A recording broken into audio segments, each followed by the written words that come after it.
Welcome to our channel. నమస్కారం. Is of doing బిజినెస్లో జగన్మోహన్ రెడ్డి పరిపాలనలో రాష్ట్రం నెంబర్ 1 ఉంటే నేడు కూటమి ప్రభుత్వం వచ్చిన తర్వాత నెంబర్ 8వ స్థానంలో ఉందంటూ సాక్షి ఒక వార్త రాసింది. పెట్టుబడిదారులు పారిపోతున్నారు, చంద్రబాబు నాయుడిని తట్టుకోలేక అంటూ వివరణిస్తూ ఆర్టికల్ రాసింది. నీతి ఆయోగ్ ఇచ్చిందేంటి, సాక్షి రాసిందేంటి, ఎందుకు అలా వక్రీకరిస్తూ ప్రజల్లో ఆందోళన కలిగించేలా రాస్తా ఉంది? పొరుగు రాష్ట్రాల్లో కూడా చర్చించుకునేలా జగన్మోహన్ రెడ్డి పరిపాలన సాగిందా? లక్షల కోట్ల రూపాయలు పెట్టుబడులు తీసుకొస్తే జగన్మోహన్ రెడ్డిని ప్రజలు ఎందుకు తిరస్కరించారు? తెలుసుకునే ప్రయత్నం చేద్దాం. విశ్లేషించడానికి మనతో ఎప్పుడు ఉన్నారు సీనియర్ జర్నలిస్ట్ డివి శ్రీనివాస్ గారు. వారిని అడిగి వారిని విశేషాలు తెలుసుకుందాం. నమస్తే సార్. నమస్తే సార్, నీతి ఆయోగ్ చెప్పిందంటూ సాక్షిలో ఒక వార్త రాసింది. ఈజ్ ఆఫ్ డూయింగ్ బిజినెస్లో జగన్మోహన్ రెడ్డి నెంబర్ 1, బాబు నెంబర్ 8 అంటూ రాసుకొచ్చారు వాళ్ళు. చంద్రబాబు నాయుడు కూటమి ప్రభుత్వం పెద్దల బాధలు తట్టుకోలేక పరిశ్రమలు మొత్తం పారిపోతున్నాయంటూ రాసుకొచ్చాడు. ఎట్లా చూస్తారు సార్ ఆ వార్తని? అసలు ఈజ్ ఆఫ్ డూయింగ్ బిజినెస్ వేరు, ఇన్వెస్ట్మెంట్స్ ఫ్రెండ్లీనెస్ ఇండెక్స్ వేరు. అంటే ఆ వార్తని ఇట్లా మార్చి రాశారా? ఇప్పుడు ఇన్వెస్ట్మెంట్స్ ఫ్రెండ్లీనెస్ ఇండెక్స్లో ఇవాళ నీతి ఆయోగ్ ఒక రిపోర్ట్ ఇచ్చింది. దాని ప్రకారం ఇప్పుడు ఇది నడుస్తాం. సరే, అసలు ఈజ్ ఆఫ్ డూయింగ్ బిజినెస్ అనేది ఏంటది? అది ఇచ్చేది ఎవరు? అది DPIIT. Is of doing business ర్యాంకులు స్టేట్స్కి మన దేశంలో ఇచ్చేది department for promotion of industry and internal trade. DPIIT అనేది భారతదేశంలో ఇది మామూలుగానే ఈ ఇండస్ట్రీస్ అండ్ కామర్స్ దాని కిందకు వస్తుంది. కేంద్ర మంత్రిత్వ శాఖ, నిర్మలా సీతారామన్ అదే ఆర్థిక మంత్రి చూస్తుంటారు జనరల్గా. డిపిఐఐటి ఇచ్చే ర్యాంకులు is of doing business, EDB అంటాం. ఇదేంటిది? ఇది నీతి ఆయోగ్ ఒక నివేదిక ఇచ్చింది. దీనిలో అనేక స్టాండర్డ్స్ ఉన్నాయి, అనేక కొలమానాల ప్రకారం ఇచ్చిన. దీంట్లో కూడా ఏమనుంది? డిజిటల్ ట్రాన్సాక్షన్స్లో ఆంధ్రప్రదేశ్ నెంబర్ 1 అని.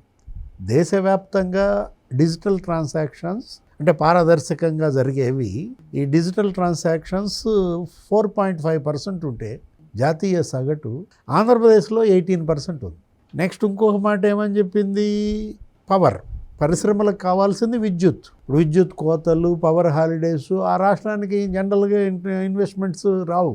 అదే ఆంధ్రప్రదేశ్లో విద్యుత్ సరఫరా 24 గంటల విద్యుత్ సరఫరా. ఇదే ఇప్పుడు ఈ నీతి ఆయోగ్ దాంట్లోనే చెప్పింది. విద్యుత్ సరఫరా 23.5 ఏమో ఇచ్చింది గంటల పాటు అక్కడ నిరంతరాయంగా విద్యుత్ సరఫరా జరుగుతుంది. ఇప్పుడు ఒకసారి కంపేర్ చేసుకోండి, జగన్మోహన్ రెడ్డి హయాంలో పరిశ్రమలు, ఇప్పుడు పరిశ్రమలు. అదే విచిత్రంగా ఆ వార్తలో కంపెనీలు మొత్తం వెనక్కి వెళ్ళిపోతా ఉన్నాయి అంటూ రాశారు. అంటే నాడు నెంబర్ 1గా ఉందంట, ఇప్పుడు 8 అంటే దేంట్లో నెంబర్ 1? జగన్మోహన్ హయాంలో ఆంధ్రప్రదేశ్ దేంట్లో నెంబర్ 1? లూటీ చేసుకోవడంలో, దోపిడీ చేయడంలో, పరిశ్రమలు తరిమేయడంలో, బెదిరించడంలో, బ్లాక్మెయిల్లో కదా నెంబర్ 1. ఇప్పుడు నెంబర్ 1 నాడు ఉంటే అమర్ రాజా బ్యాటరీస్ ఎందుకు వెళ్ళిపోద్ది? ఇప్పుడు నిన్న రేవంత్ రెడ్డి మరి అమర్ రాజా అక్కడేంటి కస్టమర్ క్వాలిటీ సెంటర్ ఒకటి ఇనాగర్ చేశాడు. అక్కడ మహబూబ్ నగర్లో అటు గల్లా జయదేవ్ లేకపోతే అరుణకుమారి వీళ్ళందరూ పాల్గొంటూ రేవంత్ రెడ్డి అంత గొప్పగా తన స్టేట్ ఇమేజ్ ఎందుకు బిల్డప్ చేసుకోవటం?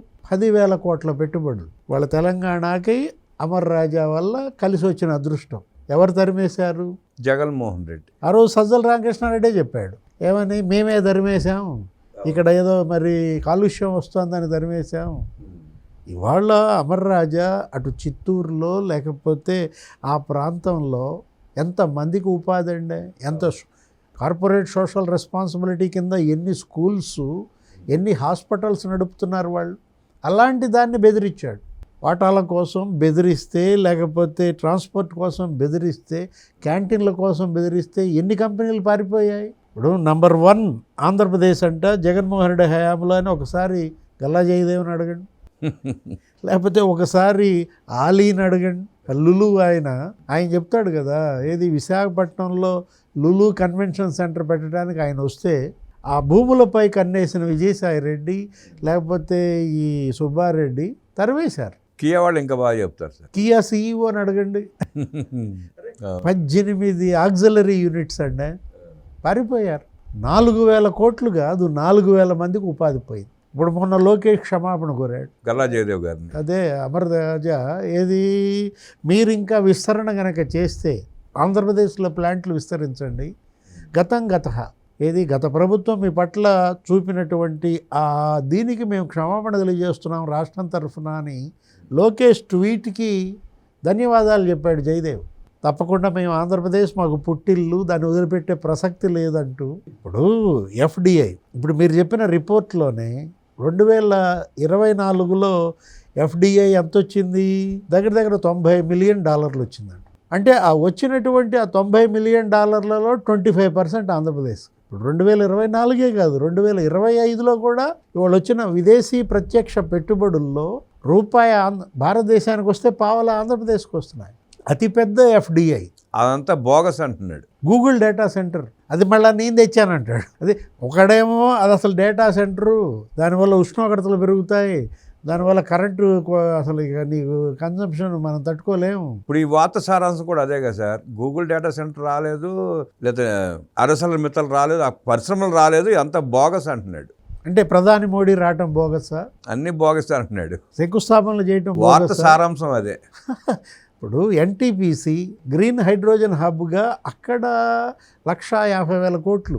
ఆ రోజు మోడీ చేసిన శంకుస్థాపనలు విశాఖపట్నంలో 2 లక్షల కోట్లు. నీ హయాంలో ఎందుకని చేయలేకపోయావు?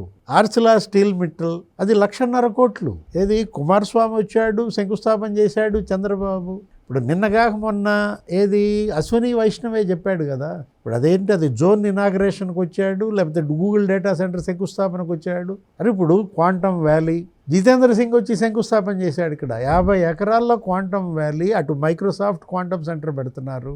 జగన్ అవన్నీ కూడా గ్రాఫిక్స్ అనేలా ఉన్నాడు సార్ ఆఖరికి. ఇప్పుడు కడప స్టీల్, జిందాల్ స్టీల్ శంకుస్థాపన నిన్నేగా జరిగింది. ఇప్పుడు జిందాల్ స్టీల్ ఆ రోజు జిందాల్ ఏమని చెప్పాడు, సజ్జన్ జిందాల్ 50,000 కోట్ల పెట్టుబడులు పెడతానన్నాడు. అటు ఏది సోలార్ పవర్ హబ్గా పెడుతున్నాడు, గ్రీన్ ఎనర్జీ హబ్ వస్తోంది. అక్కడ విజయనగరంలో మళ్ళీ ఫుడ్ ప్రాసెసింగ్ ప్లాంట్స్ పెడుతున్నారు.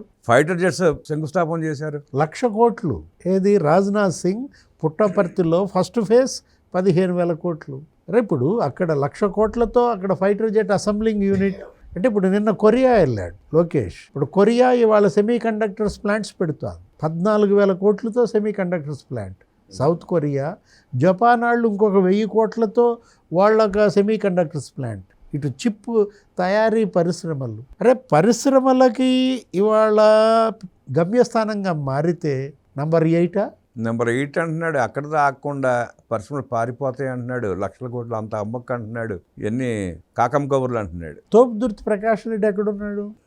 ఇప్పుడు ప్రకాష్ రెడ్డి బెదిరింపులు తట్టుకోలేక జాకీ పారిపోయింది. రాఫ్తాడ్లో పెట్టాల్సిన ఫ్యాక్టరీ వచ్చి ఎక్కడ పెట్టుకున్నారు? ములుగులో పెట్టుకున్నారండి. అంటే అదే అండర్వేర్, ఆ గార్మెంట్స్ తయారీ పరిశ్రమ మీకు తెలియదు, దానిలో వచ్చే ఎంప్లాయ్మెంట్ విపరీతంగా ఉంటుంది. ఒక బ్రాండెక్స్ విశాఖపట్నం అచ్యుతాపురం సైజులో ఈ గార్మెంట్స్ తయారీ 20,000 మంది అండి ఉపాధి. ఏది ఆ బ్రాండెక్స్లో అదొక సక్సెస్ఫుల్ స్టోరీ. అట్లాంటిది ఇక్కడ మరి తరిమేశాడు ఎవరు? ప్రకాష్ రెడ్డి. అంటే ఎవరికి వాళ్ళు, అటు గోరంట్ల మాధవ్, జగన్మోహన్ రెడ్డి తరిమేయటం, లేకపోతే సాయి రెడ్డో సుబ్బారెడ్డో, ఆ సుబ్బారెడ్డి కొడుకు విక్రాంత్ రెడ్డి నంబర్ 1+ తెచ్చాడా ఏపీని బెదిరింపుల్లో? పాయింట్ బ్లాంకా జగన్మోహన్ రెడ్డి లేకపోతే సాక్షి ఛానల్ ఈ రాసిన రాతలు, ఈ కథనాలు చూస్తే పాయింట్ బ్లాంక్లో నంబర్ 1. అసలు ఎలా రాయబుద్ధి అవుతుంది సార్ అట్లాంటి వార్తలు? నవ్వుతారు. ఏది ఇవాళ జగన్మోహన్ రెడ్డి అతను ఒక కామెడీ పీస్ అయ్యాడు. సోషల్ మీడియాకి అతను ఒక కంటెంట్ క్రియేటర్ అయిపోయాడు. మీమ్స్ అతని మీద. ఇప్పుడు సాక్షి కూడా ఒక కామెడీ పీస్గా మారిన పరిస్థితి అనమాట. మార్చేశారండి, మారిపోయింది. ఇప్పుడు రిలయన్స్ ఒక్కటే 65,000 కోట్లతో అక్కడ బయోగ్యాస్ ప్లాంట్స్ పెడుతుంది, ప్రతి చోట పెడుతుంది. అక్కడ మళ్ళా ఒక డేటా సెంటర్ పెడుతున్నారు రిలయన్స్ విశాఖపట్నం, బ్రూక్ ఫీల్డ్ రిలయన్స్. మళ్ళీ అది ఒక 138,000 కోట్లతో అసలు డేటా హబ్గా విశాఖ మారుతుంది. స్టీల్ క్యారిడార్ ఏది ఇవాళ స్టీల్ సిటీలు, ట్విన్ స్టీల్ సిటీలుగా విశాఖపట్నం, అనకాపల్లి, పూడిమడక దగ్గర. విశాఖ స్టీల్ ప్లాంట్కి నువ్వెందుకు తేలేకపోయావు? ఇప్పుడు నిన్న కూడా ముఖ్యమంత్రి చంద్రబాబు, నిర్మలా సీతారామన్ అక్కడ బ్రహ్మాండంగా రుణమేళా, మెగా రుణమేళా అని పెట్టి 1,00,000 మందికి అక్కడ 3,000 కోట్లు ఏమి ఇచ్చారండి రుణాలు. మాట్లాడుతూ చంద్రబాబు ఏమన్నాడు?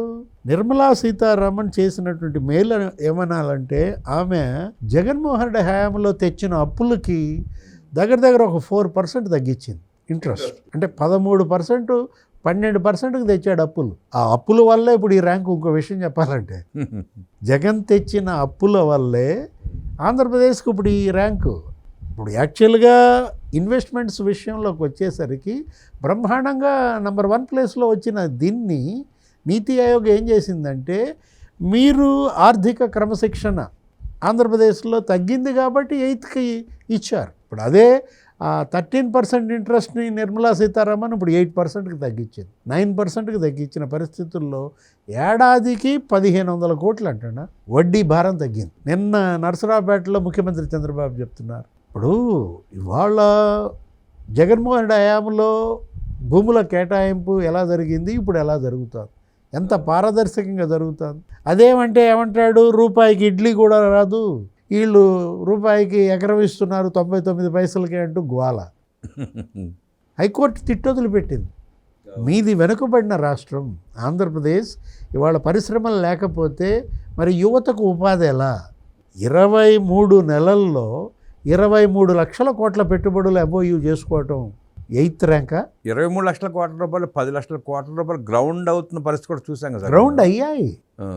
Rank number 8. అదే అంత స్పష్టంగా కనపడతా ఉన్నా ఇంకా అడ్డగోలుగా రాస్తూ ఉంటే అసలు వాళ్ళని ఏమనుకోవాలో కూడా అర్థం కాదు పరిస్థితి. ఇప్పుడు ఇవాళ ఇన్వెస్ట్మెంట్స్ డెస్టినేషన్గా మారటం కాదు, ఆంధ్రప్రదేశ్ అంటే ఇవాళ అంతర్జాతీయంగా మారుమోగుతోంది, గ్లోబల్ బ్రాండ్ అయింది. ఇప్పుడు వాషింగ్టన్ పోస్ట్ దగ్గర నుంచి వారు న్యూయార్క్ జనరల్లో కానీ, లేకపోతే రాయిటర్స్లో కానీ, ఫైనాన్షియల్ టైమ్స్, అసలు మొత్తం అన్ని అంతర్జాతీయ మ్యాగజైన్స్ ఎక్కడ ఆంధ్రప్రదేశ్ అని ఇవాళ అసలు మొత్తం ప్రపంచవ్యాప్తంగా పెట్టుబడులన్నీ కూడా ఆంధ్రప్రదేశ్కి ఎందుకు వస్తున్నాయండి? ఇప్పుడు ఈరోజు ఇంకొక తాజా అంశం ఏంటి, కేంద్ర ప్రభుత్వం దగ్గర హార్టికల్చర్ రంగానికి ఎక్కువ కేటాయింపులు చేసింది. అందుకోసం మదనపల్లిలో ఇవాళ హార్టికల్చర్ హబ్గా 1,00,000 కోట్లతో పెట్టతున్న పరిస్థితి. 60,000 కోట్లు ప్రైవేట్ కంపెనీలు, 40,000 కోట్లు ప్రభుత్వ పరంగా తీసుకున్నారు. ప్రభుత్వం ఇస్తున్నట్టు ఉంది. ఫుడ్ ప్రాసెసింగ్ ప్లాంట్స్ అన్నీ కూడా వాళ్ళు రాయలసీమ వైపు చూస్తున్నాయి. ఏరోస్పేస్ హబ్గా మారుతోంది. అరే డ్రోన్ సిటీ కర్నూలు, రాజ్నాథ్ సింగ్ వచ్చి 8 డ్రోన్ కంపెనీలకు శంకుస్థాపన చేసిపోయాడు. నీ హయాంలో, జగన్ హయాంలో ఒక కేంద్ర మంత్రి వచ్చాడా, ఒక శంకుస్థాపన చేశాడా, ఒక ప్రారంభోత్సవం చేశాడా? CBI ఈడీలు మాత్రం వచ్చినాయి. అంటే ఇప్పుడు కేవలం ఏంటంటే ఆంధ్రప్రదేశ్ని డ్యామేజ్ చేయాలా, వచ్చే పెట్టుబడులను అడ్డుకోవాలి, ఇక్కడ లా అండ్ ఆర్డర్ బ్రేక్ చేయాలి, ఇక్కడ కులాల మధ్య మతాల మధ్య ఘర్షణ పెట్టాలి, పోలీస్ని డ్యామేజ్ చేయాలి, అశాంతిని క్రియేట్ చేయాలి. ఒకే ఒక లక్ష్యం అన్నమాట. ఆంధ్రప్రదేశ్కి వాళ్ళ జగన్మోహన్ రెడ్డి ఒక పెద్ద హర్డిల్, ఒక ఆటంకంగా మారాడు. జగన్మోహన్ రెడ్డి ప్రవర్తిస్తున్న తీరు గురించి, సాక్షి పత్రిక రాస్తున్న ఆర్టికల్స్ గురించి అనేక విషయాలు మనకు తెలియజేసిన డివి శ్రీనివాస్ గారికి ధన్యవాదాలు తెలియజేస్తూ నమస్కారం.